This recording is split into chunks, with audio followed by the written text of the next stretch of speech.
Hello hi नमस्कार बच्चों, कैसे हैं आप सभी। स्वागत है आपका एजुकेशन ग्लोबल क्लासेस में। और हमने आज स्टार्ट करने वाले इस वीडियो में चैप्टर नंबर 5 का फर्स्ट एक्सरसाइज 5.1। इस एक्सरसाइज में हम स्टार्ट करने वाले पहला क्वेश्चन जो कि दिया गया है हमारे सामने। निम्न स्थितियों में से किन स्थितियों में संबंध संख्याओं की सूची एपी है और क्यों है। तो हम यहाँ पर एपी यानी कि जो हमें स्थिति दे रखी है, इस स्थिति में से जो हमारे यहाँ पर संख्याओं की जो श्रेणी बनेगी वह श्रेणी एपी में है या नहीं, ये हमको ज्ञात करना है। और एपी में क्यों है यह कारण भी बताना है। तो यह इस एपी क्या होती है, समांतर श्रेणी क्या होती है, इस चीज के बारे में हमने जो इंट्रो वीडियो दिया था उसमें बताया था, जिसे आप आई बटन में क्लिक करके देख सकते हैं। तो आइए समझते हैं इस क्वेश्चन नंबर 1 में क्या कहा गया है और हमें कैसे सॉल्व करना है। तो क्वेश्चन नंबर 1 है आपके सामने। निम्नलिखित स्थिति में से किन स्थितियों में संबंध संख्याओं की सूची एपी में है और क्यों है, ये भी बताना है। पहला क्वेश्चन है, प्रत्येक किलोमीटर के बाद का टैक्सी का किराया, यानी प्रत्येक किलोमीटर के बाद 1 किलोमीटर के बाद का टैक्सी का किराया, जबकि प्रथम किलोमीटर के लिए किराया 15 रुपए है और प्रत्येक अतिरिक्त किलोमीटर के लिए किराया है हमारे पास 8 रुपए। यानी कि अगर टैक्सी से आप कोई टैक्सी और टैक्सी से आप 1 किलोमीटर जाते हो तो वो किराया लेगा 15 रुपए। अगर उससे आगे जाते हो तो पर किलोमीटर का 8 रुपए लेगा। तो यहाँ पर हमारे यहाँ पर इससे एक श्रेणी बनेगी। तो उस श्रेणी को बनाते हैं और कैसे तरीके से सॉल्व करते हैं और चेक करते हैं कि श्रेणी एपी में है यानी समांतर श्रेणी में है कि नहीं। तो लिखते हैं 1 किलोमीटर का किराया कितना दे रखा है, 15 रुपए। लिखेंगे 1 किलोमीटर का किराया, 1 किलोमीटर का किराया जो कि हमने दे रखा है 15 रुपए। टैक्सी से 1 किलोमीटर जाएंगे तो 15 किलोमीटर दे रखा है, 15 रुपए दे रखा है 1 किलोमीटर किराया। और हम 2 किलोमीटर जाते हैं, मान लो 2 किलोमीटर 2 किलोमीटर का किराया। सीधी सी बात है कि 15 रुपए तो हमें 1 किलोमीटर का देना ही है और 1 किलोमीटर एक्स्ट्रा जा रहे हैं तो इसमें 8 रुपए और जोड़ दो, यानी कि 23 रुपए अब आपको देने होंगे 2 किलोमीटर यात्रा करते हो।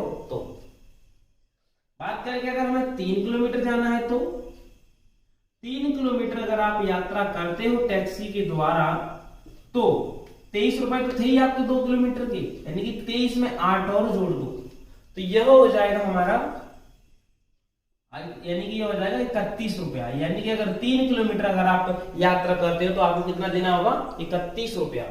अगर हम कहें कि अगर हम 4 किलोमीटर जाएंगे टैक्सी से तो टैक्सी के 4 किलोमीटर यात्रा करने के लिए आपको 31 में जोड़ दो 8 और, यानी कि जो देने पड़ेंगे आपको 39 रुपए। इसी प्रकार पर किलोमीटर पे 8 रुपए ऐड होता जाएगा, क्योंकि उसने कहा है कि प्रत्येक अतिरिक्त किलोमीटर का किराया 8 रुपए है। 1 किलोमीटर से ज्यादा जाओगे तो पर किलोमीटर का 8 रुपए आपको देना होगा। यहाँ पर हम देख पा रहे हैं कि यहाँ पर एक तरीके से हमारा 1 किलोमीटर का 15 रुपए, 2 किलोमीटर का 23 रुपए और 3 किलोमीटर का 31 रुपए और 4 किलोमीटर का 39 रुपए एक दे रखा है किराया। तो हम यहाँ पर बात करें कि जो हमारा 15 है यानी कि प्रथम किलोमीटर का, ये तो हो जाएगा आपका प्रथम पद। यहाँ पर जो आपका 2 किलोमीटर का है ऐसे हो जाएगा आपका द्वितीय पद यानी कि A2, और ये हो जाएगा आपका A3 और ये हो जाएगा आपका A4। यहाँ पर हमने क्या किया, इसी तरीके से आगे भी आप कितने भी किलोमीटर का निकाल सकते हैं। हमें यहाँ पर जो स्थिति से बन रहा है, जो किराया का किराया जो यानी कि जो श्रेणी बन रही है, श्रेणी में हमारा क्या बन रहा है 15, 23, 31 और 39। इस तरीके से आगे श्रेणी बनती जा रही है। हमें पूछा गया है कि इस स्थिति से बनने वाली जो श्रेणी संख्याओं का जो संबंध है, सूची जो बन रही है वह एपी है या नहीं। तो एपी को चेक करने के लिए मैंने आपको बता रखा है पहले ही कि आपको यहाँ पर निकालना होता है सर्वांतर, यानी कि जिसे हम जानते हैं सार्वंतर, यानी कि सार्वंतर निकालोगे यहाँ पर। तो सार्वंतर कैसे निकालोगे, जिसे हम बोलते हैं डी से प्रदर्शित करते हैं। तो डी निकालने के लिए हम जानते हैं A2 में से A1 को माइनस करना होता है। आप देख पा रहे हैं ये वाला आपका A है, ये वाला आपका A2 है, ये आपका A3 है, इस तरीके से A4। यहाँ माइनस करोगे तो क्या आएगा, यहाँ पर आपने किया A2 में से A1 को माइनस, तो A2 कितना है वो है 23 में से माइनस कर रहे हो A1 को, तो A1 है आपके सामने 15 और माइनस करोगे 23 में से 15 को माइनस करोगे तो आपके सामने जो आने वाला है वो आ जाएगा 8। इसी तरीके से फिर से चेक कर लेते हैं हम यहाँ पर, यानी कि डी को फिर से चेक करें आप दूसरे पद में, ऐसे ही लगातार पदों से चेक करेंगे, यानी इसमें से इसको माइनस करेंगे। A3 में से A2 को माइनस करोगे तो देखते हैं क्या आता है सही। तो यहाँ पर हमने देखा कि A3 है आपके पास 31 और A2 है आपके पास 23 और माइनस कर देंगे तो आ जाएगा 8। तो यहाँ पर भी 8 आ रहा है, यहाँ पर भी 8 आ रहा है। इसी प्रकार 39 में से 31 को घटाओगे तो वो भी 8 आएगा। यानी कि सर्वांतर कैसा आ रहा है, सर्वांतर समान आ रहा है। तो यह दी गई हमारी श्रेणी, यानी कि दी गई स्थिति से बनी श्रेणी हमारी कैसी कहलाएगी, समांतर श्रेणी। तो हम ये लिख सकते हैं, अतः क्रमागत पदों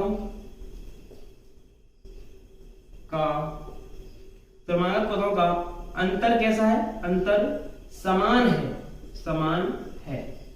इसलिए आप कह सकते हो, इसलिए दी गई स्थिति से बनी श्रेणी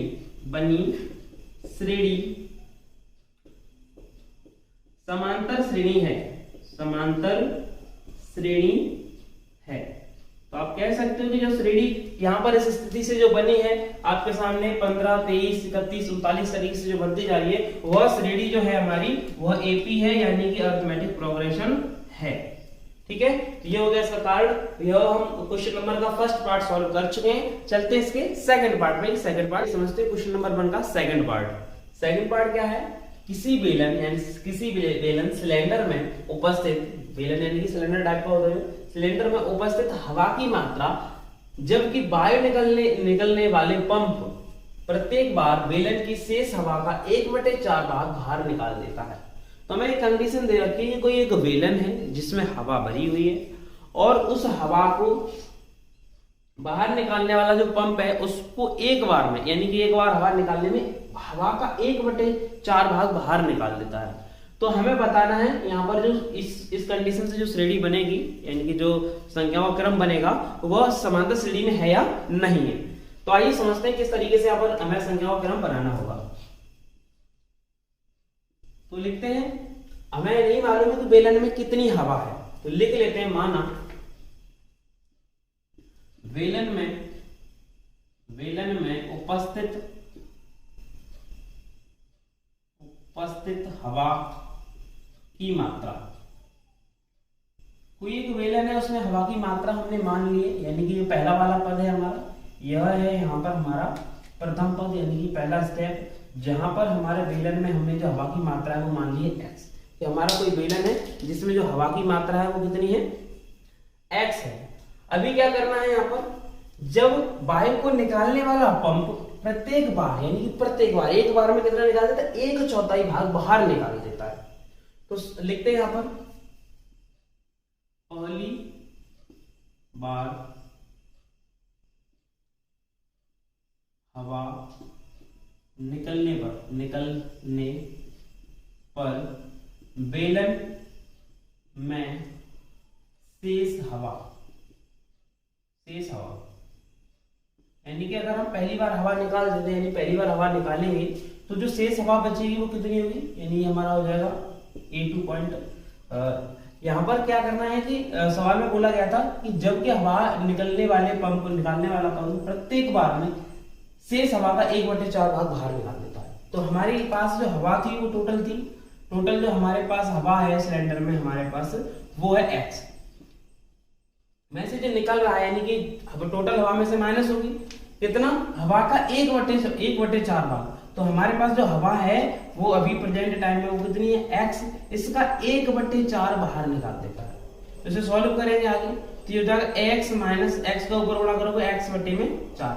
आगे सॉल्व करोगे दोनों का एलसीएम लेके, तो यहाँ आ जाएगा 4 और यहाँ माइनस, यानी कि इधर भाग दोगे 4 में तो जाएगा 4 बार, हो जाएगा 4x माइनस की, यानी माइनस करते हैं 4 × 4 और यहाँ जाएगा ऊपर एक बार तो x। 4 में से 1x माइनस करेंगे तो यहाँ पर बच जाएगा 3x/4। यानी कि पहली बार जब हवा निकाली जाएगी बेलन से तो बेलन में जो हवा बचेगी वह बचेगी 3/x। लिखते हैं, पहली बार हो गया, यहाँ पर लिखते हैं दूसरी बार। दूसरी बार हवा निकलने पर बेलन में बची शेष हवा, यानी जो बेलन में शेष हवा बचेगी वो कितनी होगी। यहां पर हो जाता है हमारा स्टेप नंबर 3, ठीक है, ये A3 हो जाएगा। यहाँ पर क्या करना है, बेलन में हमारे पास हवा कितनी बची है, बेलन में हमारे पास जो हवा है अब की बार बच रही है ना, वो है x/4, ठीक है। ये हवा का 1/4 भाग, यानी कि जो हवा बची है ना उसका भी, यानी कि 3x/4 का 1/4 लिखा है ना।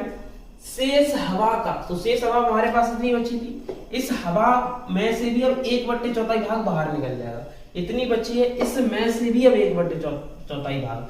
थोड़ा सा और सरल कर लेते हैं इसको, तो ये हो जाएगा 3x/4, यहाँ पर गुणा करोगे 3x/4 का 4 से गुणा कर दोगे 16, तो यहाँ दोनों का जो एलसीएम लोगे तो आ जाएगा 16, 4 से भाग दोगे इसमें तो जाएगा 4 बार, 4 का ऊपर गुणा कर दोगे तो 12x माइनस 16 1 16, ये हो जाएगा 3x, यहाँ माइनस करोगे तो कितना आ जाएगा 12 में से यह, तो 9x/16, यानी कि जब दूसरी बार हवा निकालोगे बेलन से तो कितनी हवा बच जाएगी, 9/x। इसी प्रकार लिखते हैं तीसरी बार हवा निकलने पर बेलन में बची शेष हवा, तो बेलन में बची शेष हवा के बारे में बात कर रहे हैं। ये हमारा हो जाएगा यहाँ पर A4, यानी कि चौथा स्टेप है जो हमारा, यहाँ पर थोड़ा नीचे रख लेते हैं A4। यहाँ क्या होगा, अभी दूसरी बार जब हवा निकाली थी तो हमारे पास जो शेष हवा बची वो 9x, यानी कि 9x/16 बची है हमारे पास।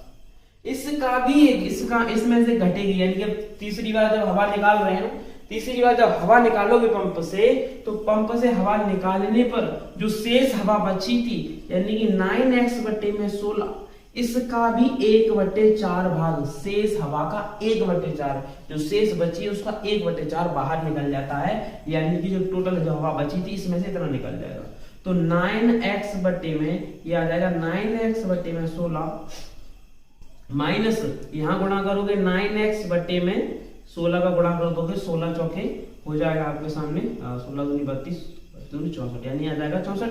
दोनों का जो एलसीएम लोगे तो आएगा 64, यानी कि 64 से भाग दोगे 16 में तो जाएगा 4 बार, 4 का ऊपर गुणा करोगे 9 में 4 का गुणा करोगे तो 9 चौके 36x माइनस 64 1 64, ऊपर गुणा कर दो एक बार 9x, यानी कि यहाँ माइनस करोगे इसमें से तो यह बच जाएगा 27x/64, यानी कि हमें इतना समझ में आ गया है कि पहली बार हवा निकालने में 1/4 निकल जाएगी तो हमारे पास ये दूसरा पद हो गया, तीसरा और चौथा, ये 4 पद हमारा एक श्रेणी बन गई। क्या श्रेणी बनी है, यहाँ से हम इधर लिख लेते हैं श्रेणी को जो बन रही है, वो श्रेणी हमारे सामने जो बनी है वो इस प्रकार है। पहले जो हवा थी टोटल वो x थी, दूसरी बार हवा निकाली तो 3x/4 हो गई, तीसरी बार जब हवा निकाली तो 9x/16, और फिर जब निकाली तो हमारे पास 27x/64। इसी तरीके से हम आगे भी 1/4 निकालते जाएंगे, जितनी बार भी निकालेंगे उसका 1/4 निकलता जाएगा, और इसी तरीके से एक क्रमबद्ध संख्या या श्रेणी बनती जाएगी। अब हम देखते हैं कि जो श्रेणी हमें प्राप्त हुई है यहाँ पर इस बेलन में से हवा निकालने के माध्यम से, तो क्या यह एपी में है या नहीं। तो एपी में चेक करने के लिए हम जानते हैं यहाँ पर डी निकालते हैं, डी सर्वांतर। सर्वांतर कैसे निकाला जाता है, वो निकाला जाता है A2 में से A1 को माइनस करके। तो यहाँ पर हम माइनस करते हैं, A2 है हमारे पास 3x/4 में से माइनस कर दो x, तो इसके नीचे 1 रखोगे, और यहाँ पर दोनों का एलसीएम लोगे आप, तो यहाँ आ जाएगा दोनों का एलसीएम आ जाएगा यह 4 में से 4, यानी इधर रख लेते हैं, यहाँ पर नीचे लिख लेते हैं इसको, दोनों का एलसीएम लेंगे 4 से 1 टाइम जाएगा, यानी कि 3x माइनस 1 से 4 टाइम, यानी ऊपर गुणा करोगे तो 4x, माइनस करने पर यह मिल जाएगा माइनस के x/4, क्योंकि 4x में से 3x माइनस करोगे तो माइनस के x/4 आ जाएगा। एक बार फिर से चेक कर लेते हैं, यानी कि डी फिर से निकालते हैं और दोबारा से निकालोगे, यानी कि A3 में से A2 को माइनस कर दो अब की बार। तो यहाँ पर माइनस करोगे आप तो क्या मिलेगा, A3 है आपके सामने 9x अपॉन में 16 माइनस A2 है आपके सामने 3x बटे में 4, दोनों का एलसीएम लोगे आ जाएगा 16 एकम 16, यानी कि यहाँ लिख सकते हो 9x माइनस 4 से जाओगे यानी 4 से इधर भाग दोगे 16 में तो 4 बार जाएगा, 4 का ऊपर गुणा करेंगे तो x, यानी कि माइनस करोगे यहाँ 9 में से तो माइनस के 3x बटे में 16। तो यहाँ पर हमने देखा कि सर्वांतर जो निकाल रहे हैं वो एक बार तो माइनस के x बटे में 4 आ रहा है और दूसरी बार में आ रहा है माइनस के 3x बटे में 16। तो यहाँ पर जो सर्वांतर है वही समान नहीं आ रहा है, और सर्वांतर समान नहीं होगा तो वह श्रेणी एपी में नहीं होगी, यानी कि समांतर श्रेणी नहीं होगी। तो यहाँ पर जगह कम है, इधर लिख देते हैं थोड़ा सा, यहाँ लिखेंगे क्रमागत संख्याओं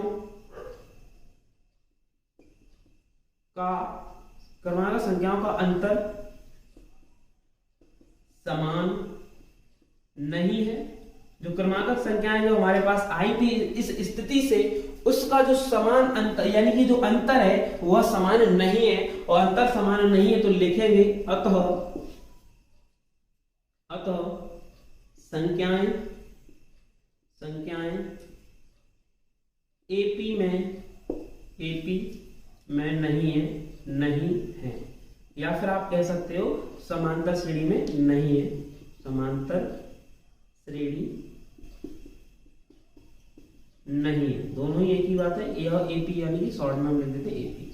तो यहाँ पर हमने देखा कि क्वेश्चन नंबर 1 का जो सेकंड पार्ट था, यहाँ पर इस स्थिति के बाद जो संख्याएं मिली वो संख्याएं का सर्वांतर समान नहीं आया था, इसलिए वह समांतर श्रेणी में नहीं है, यानी कि एपी में नहीं है।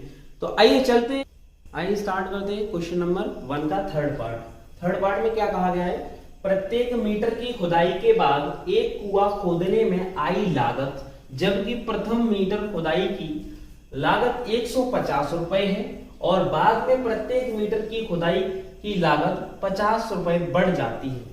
यहाँ पर हमें समझ में आ रहा है कि एक कुएं को खोदा जा रहा है और कुएं को खोदने में आई लागत के बारे में बात की गई है कि कुएं को खोदने में जो लागत आ रही है। तो एक मीटर यानी पहला मीटर जब खुदाई हुई तो उसकी जो लागत थी वो 150 रुपए, और बाद में प्रत्येक मीटर की खुदाई के लिए यानी कि एक मीटर के बाद अब दूसरा मीटर खुदाई होगी तो उस खुदाई के लिए 50 रुपए लागत बढ़ जाती है। ठीक है, तो यहाँ पर हम देख रहे हैं कि प्रत्येक मीटर के लिए 50 रुपए लागत बढ़ती जाती है प्रत्येक मीटर के लिए। तो आइए समझते हैं कि इससे जो हमारा क्या संख्याओं का जो क्रम बनता है जो उसको देखें और वह समान श्रेणी में है कि नहीं है।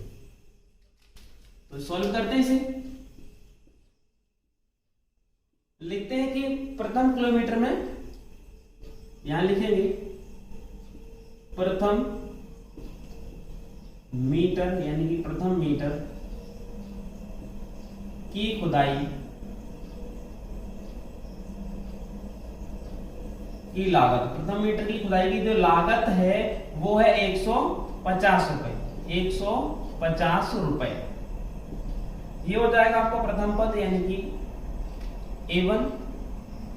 बात करें द्वितीय यानी कि 2 मीटर की खुदाई के लिए लिखेंगे दूसरा मीटर यानी कि 2 मीटर की खुदाई की लागत की खुदाई की जो लागत हो जाएगी वो हो जाएगी A2। आप इसे सेम लिख देंगे, इसका मतलब कि जो लागत होगी वो कितने रुपए बढ़ जाती है, प्रत्येक मीटर में 50 रुपए बढ़ रही है, यानी कि 150 में और ऐड हो जाएगा 50, 2 मीटर की जो खुदाई की लागत आ जाएगी वो कितनी आ जाएगी 200 रुपए। क्लियर। अगर इसी प्रकार हम आगे लिखें कि 3 मीटर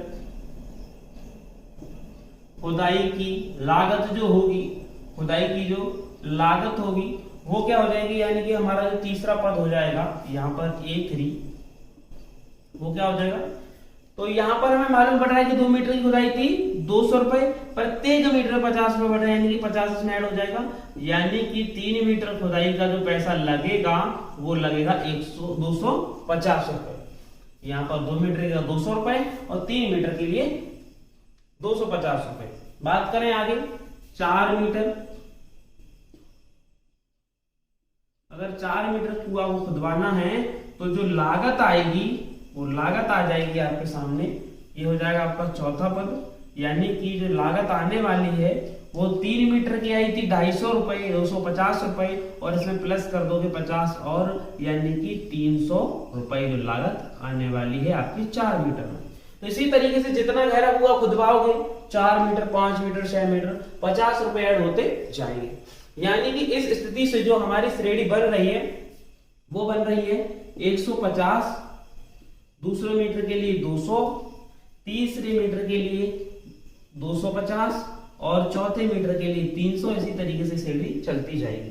हमें क्या करना है, यह श्रेणी को देखना है कि जो श्रेणी बन रही है इस स्थिति से, कुएं की खुदाई से, वह एपी में है या फिर नहीं है, और है तो क्यों है।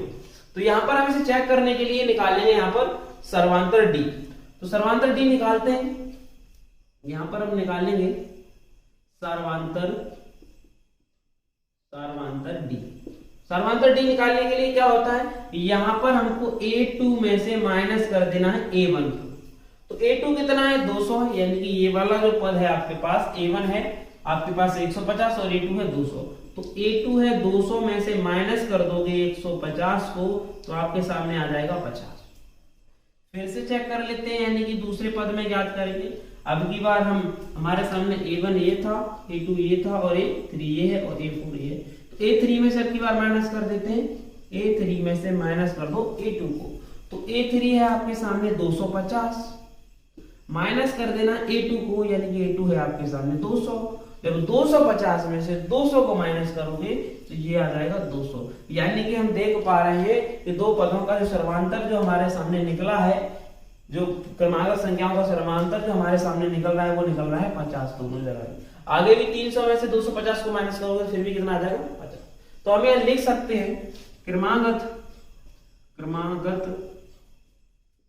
संख्याओं का क्रमागत संख्याओं का अंतर कैसा है, अंतर समान है। जो क्रमागत संख्याएं हमने क्रम से जो संख्याएं दे रखी थी उनमें से एक दूसरे को घटाया तो जो अंतर निकला है वो समान है। तो लिख देंगे अतः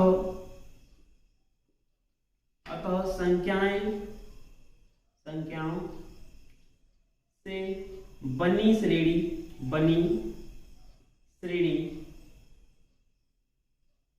समांतर श्रेणी है या फिर एपी है। क्लियर। तो ये तो था हमारा क्वेश्चन नंबर 1 का थर्ड पार्ट, जो कि हम अच्छी तरीके से समझ चुके हैं। अब चलते हैं इसके नेक्स्ट पार्ट करते हैं क्वेश्चन नंबर 1 का फोर्थ पार्ट में दे रखा है कि खाते में प्रत्येक वर्ष का मिश्र धन जबकि 10,000 रुपए की राशि 8% वार्षिक दर से चक्रवृद्धि ब्याज पर जमा की जाती है। तो जमा की जाती है यहाँ पर किसी अकाउंट में 10,000 रुपए 8% की वार्षिक दर पे चक्रवृद्धि ब्याज से। तो होता क्या है कि चक्रवृद्धि ब्याज का क्या सिस्टम होता है कि 8% की ब्याज है ना वो 1 साल तक लगेगी, और 1 साल के बाद जो आपका यानी कि मिश्र धन क्या होता है, जो आपका मूलधन था यानी जो आपने 10,000 रुपए जमा किए और 8% की दर से जो भी आपकी ब्याज बनी दोनों को जोड़ने के बाद अब इस पर भी क्या रहेगा इंटरेस्ट, उससे ही हम कहते हैं कंपाउंड इंटरेस्ट यानी कि चक्रवृद्धि ब्याज।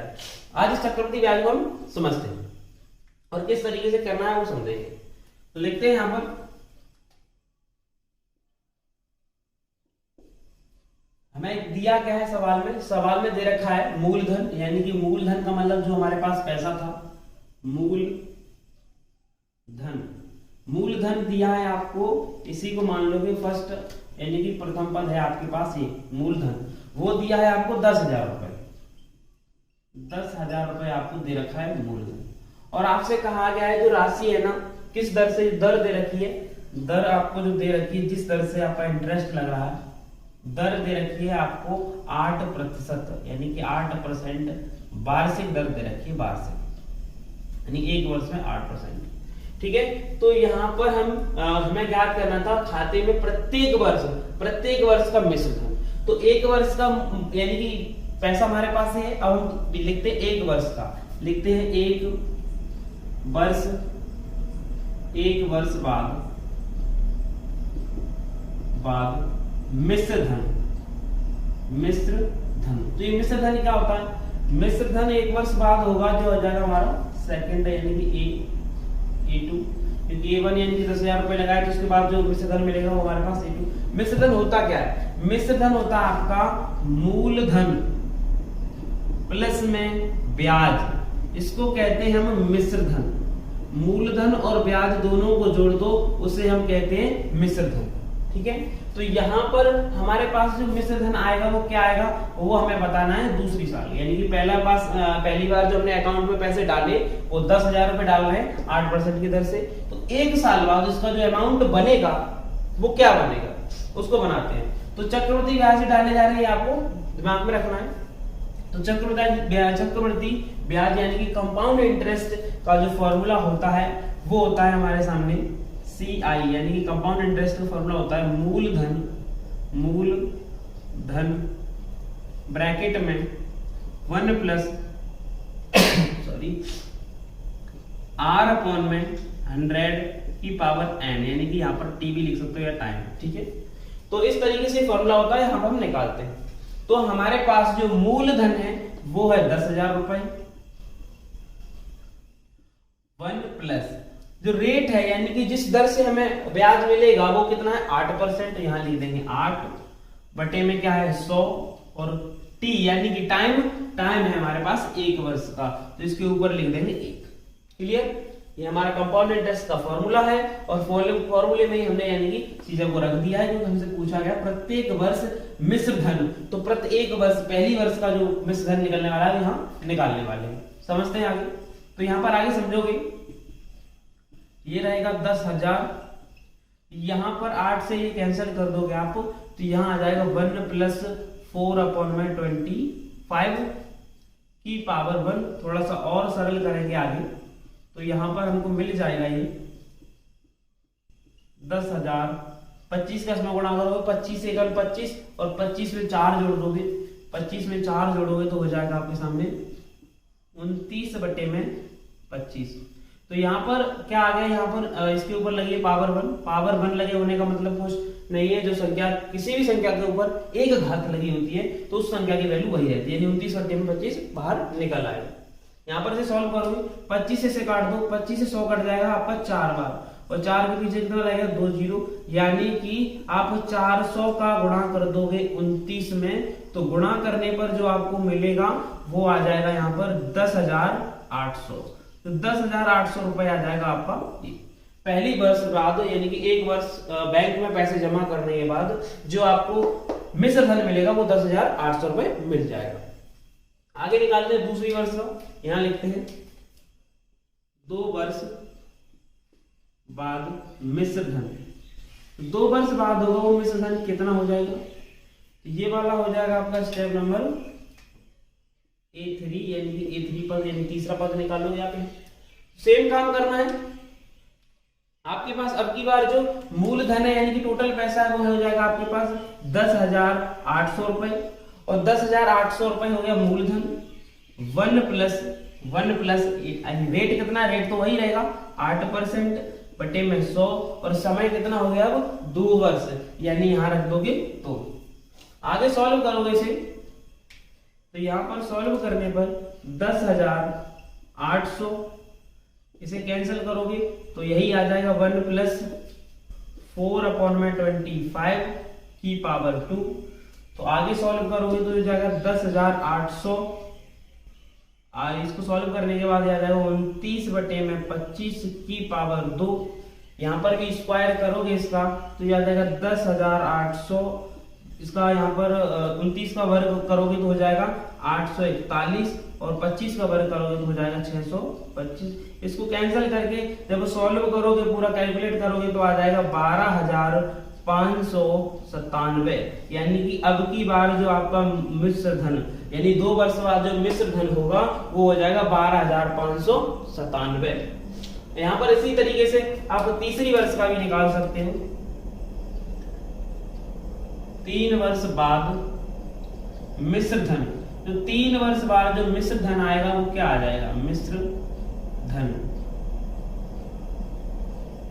धन यानी कि यहां पर आप लिख सकते हो A4, यानी कि आपका जो चौथा वाला पद आने वाला है वो क्या आने वाला है।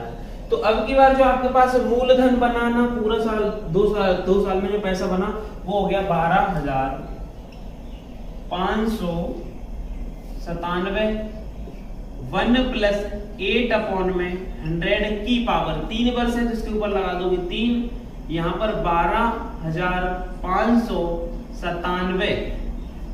इसे सॉल्व करोगे फिर से, इससे कैंसिल कर दोगे तो 1 प्लस 4 अपॉन में 25 की पावर 3, आगे करोगे तो यह आ जाएगा 597, इसके इसमें गुणा करोगे 25 सेकंड 25 में 4 जोड़ोगे तो जो हो जाएगा 29/25 की पावर 3।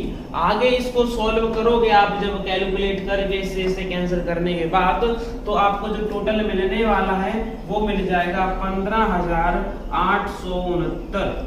तो आपके सामने यहाँ पर हमने 3 वर्षों तक कंपाउंड इंटरेस्ट के जरिए से हमने यहाँ पर लास्ट में जो निकाला है मूलधन वो ये आ गया है। अब इसको हम चेक करना चाहते हैं कि यह संख्याओं का जो संबंध है वह एपी में है कि नहीं, और इसलिए हमें क्या करना होगा, यहाँ पर जो संख्याएं आई हैं उनको चेक करना होगा कि इनका जो सर्वांतर आ रहा है वो समान है कि नहीं। तो कौन सी संख्याएं, पहला वाला तो पद था हमारे पास 10,000, दूसरा है हमारे पास 10,800, तीसरा पद है हमारे पास 12,597 और चौथा वाला आपके सामने ये है 15,869। अब यहाँ क्या करना है, सर्वांतर ज्ञात करना है। ये हमारे सामने जो श्रेणी लिखी हुई है एपी में है कि नहीं, तो हम चेक करते हैं। यहाँ पर सर्वांतर निकालते हैं डी और डी निकालते हैं तो यहाँ पर आपको A2 में से A1 को माइनस करना होगा। A2 क्या है आपके सामने, वो है आपके सामने 10,800, यानी कि ये वाला A1, ये वाला A2, ये वाला A3 और ये A4। तो यहाँ पर ज्ञात करते हैं। तो आप A2 में से A1 को माइनस करना है, तो 10,800 में से माइनस कर दो 10,000 को, तो माइनस करोगे तो आ जाएगा 800। क्लियर। अभी हम करते हैं इसमें से इसको माइनस, यानी डी फिर से निकालते हैं। यहाँ पर A3 में से A2 को माइनस करते हैं, तो A3 है हमारे सामने 12,597 माइनस करना है 10,800, तो माइनस करते हैं। यहाँ 7 में से 0 जाएगा तो आ जाएगा 7, 9 में से 0 जाएगा 9, 5 में से जाएगा नहीं, आगे से कैरी ले लोगे तो 15 में से 8 माइनस करोगे 7, यहाँ रह गया 1 और 1, यानी कि ये आ गया आपके सामने, यहाँ पर 1 कैरी नहीं होगा, यानी 1797। यहाँ पर हम देख पा रहे हैं कि 2 बार हमने सर्वांतर निकालने की कोशिश की, सर्वांतर डी निकालने की कोशिश की है, जो कि यहाँ आ रहा है 800 और यहाँ पर जब दूसरे पद को घटाने पर आ रहा है 1797, यानी कि सर्वांतर ही समान नहीं आ रहा है। तो लिख देंगे यहाँ पर क्रमागत